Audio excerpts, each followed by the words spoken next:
Mr. Speaker, the Supreme Court in the Sonko's case confirmed that impeachment is not just about civil liability or criminal culpability, but it's about accountability, political governance, as well as policy and political responsibility. Mr. Speaker, I'll speak very briefly to that in the end, but I want to speak to the issue of grounds. I'll be very brief, Mr. Speaker.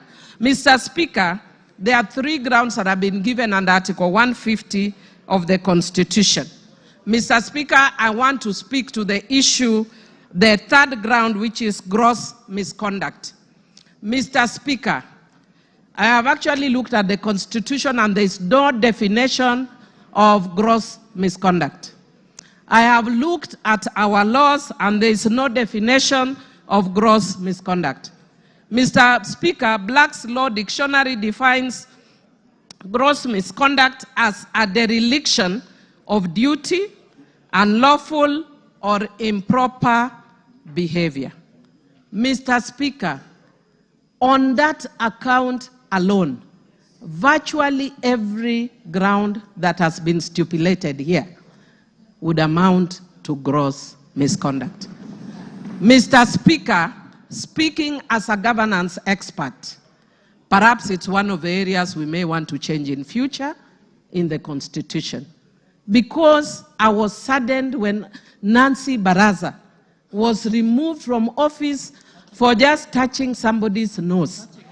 Only. Even pinching. Yeah? Touching somebody's nose. So, Mr. Speaker, what I would like to say, Mr. Speaker, is based on these grounds, it is easy to impeach. Mr. Speaker, if you just had me 1 minute, please. Mr. Speaker.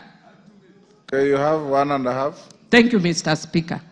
Mr. Speaker, I would just want to say that I've been by nature, I know I'm a very tough person, but by very nature, I'm also very empathetic.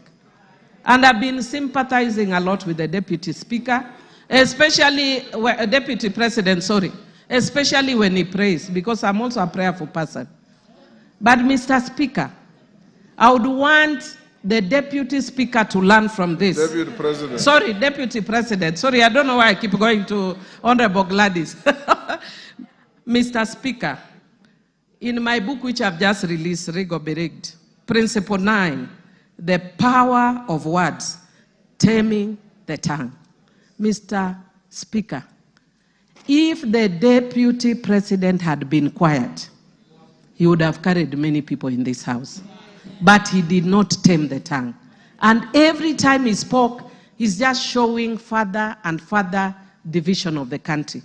And I feel sad as a country that many people, even my friends, because I have many friends in Central Kenya, who are calling me, are not calling me from a governance perspective.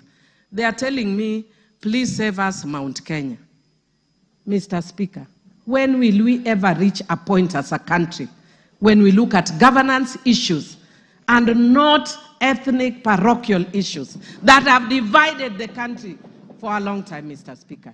Mr. Speaker, I do empathize with the Deputy President, and I wish the hand he extended to the President, he had done it much earlier.